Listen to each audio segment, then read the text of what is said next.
అయ్యా బాబు అని బ్రతమాలాలు తప్ప వద్దు మీరు మాట్లాడితే ఉన్నది ఊడిపోతుంది, జాగ్రత్త. మాకేం పట్టలేదు. మేము కష్టపడి పని చేసి మీ సంపద పెంచుతున్నాం కనుక న్యాయబద్ధమైన కొరకం తెచ్చుకో మీ కనీసం బాధ్యత. నా బాధ్యత గుర్తు చేయడానికి నేను అంత అసమర్థమే కాదు. మేము యజమానులు, నువ్వు మేము కూలికి ఇస్తే డబ్బులు పని చేసే కార్మికుడు. అంతస్తులు తారతమ్యాలు తెలుసుకొని మాట్లాడడం నేర్చుకో. ఆస్తులు అంతస్తులు తారతమ్యాలు మా రెక్కల కష్టాన్ని దాచుకొని మీరు ఆస్తులు పెంచుకుంటున్నారు. మేము రక్తాన్ని చెంతగా మార్చి మీ కంపెనీల్లో ఉత్పత్తి చేస్తూ ఉంటే మీరు అంతస్తులు నిర్మించుకుంటున్నారు. మేము రాత్రి భావాల రెక్కల ముక్కలు చేసుకొని మీ సంపదను రెట్టింపు చేస్తూ ఉంటే మీరు ఆ డబ్బు తెచ్చిన అహంకారంతో మీరు మమ్మల్ని కూలి వెతల కింద చంపడుతున్నారు, మానసికంగా చూస్తున్నారు. ఇకపై ఇలాంటి అన్యాయం జరగడానికి వీలు లేదు. మీరు కూలి వెతలు కాకపోతే కుమార్ రాజాలా?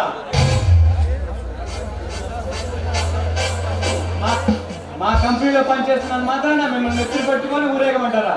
అయినా సమస్య వచ్చిందంటూ గొంతు చించుకొని వస్తున్నావు. ఏంటి మీకు జరిగిన అన్యాయం?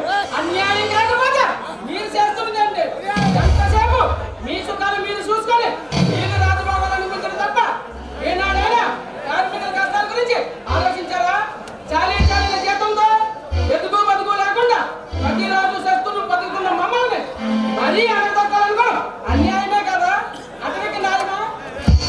మీ వారికి చూస్తుంటే నీ సమస్యలు పరిష్కరించుకోవడానికి వచ్చినట్టు లేదు, మాతో తగువాడడానికి వచ్చినట్టు ఉంది. అయినా మీ ఉన్న ఉద్యోగాలు కూడా మీకు రోడ్డుని పాలు చేస్తాను. చలో చెప్పట్టుగా ముచ్చెత్తుకోవాల్సి వస్తుంది, జాగ్రత్త. ఇది నువ్వు అనుకున్నంత తేలిక కాదు మిస్టర్ కుమార్. అనిగి మనిగి ఉన్న కార్మిక శక్తిని తక్కువ అంచనా వేస్తున్నావు. అనిగి మనిగి ఉన్న కార్మిక శక్తిని తక్కువ అంచనా వేస్తున్నావు. కష్టజీవుల కన్నెర చేస్తారు, కర్మాగార పునాదులు కదిలిపోతాయి. మేము కేవలం ఒక్కరోజు పనిచేయడం మానేస్తే మీ యంత్రాలు ఆగిపోతే మీ ఉత్పత్తి నిలిచిపోతుంది, మీ వ్యాపారం సర్వనాశనం అయిపోతుంది.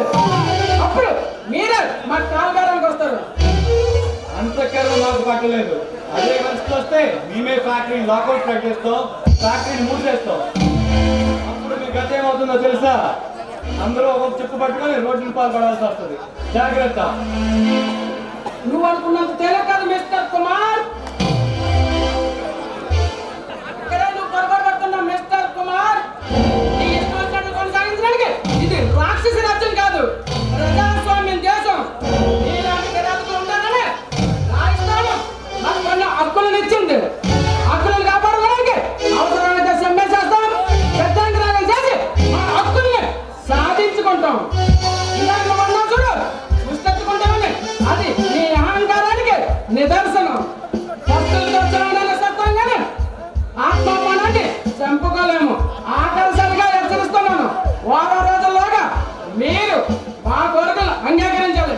అలా జరగనాడు యాజమాన్యం అహంకారానికి కార్మిక శక్తి ఆత్మాపానం మధ్య బొమ్మలు ఒకటం కాదు, మహాసంగ్రామంగా జరుగుతుంది. అలా జరుగుతుంది.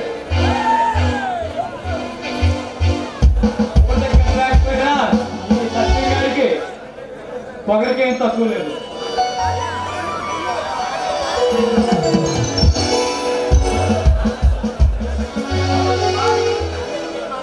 ఏదో ఒక పరిష్కారం చేయలేకపోయావా? వాటితో గొడవలు ఎందుకురా?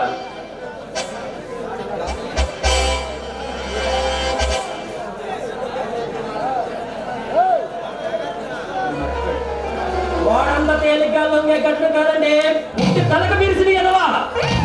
తలపిలుసు అంటే తలకాయ లేచిపోతాయి. ఆ కుమార్ గారికి ఆ విషయం తొందరగా తెలుస్తుంది. పద గుడినాలో మన ఫ్యాక్టరీకి వెళ్దాం.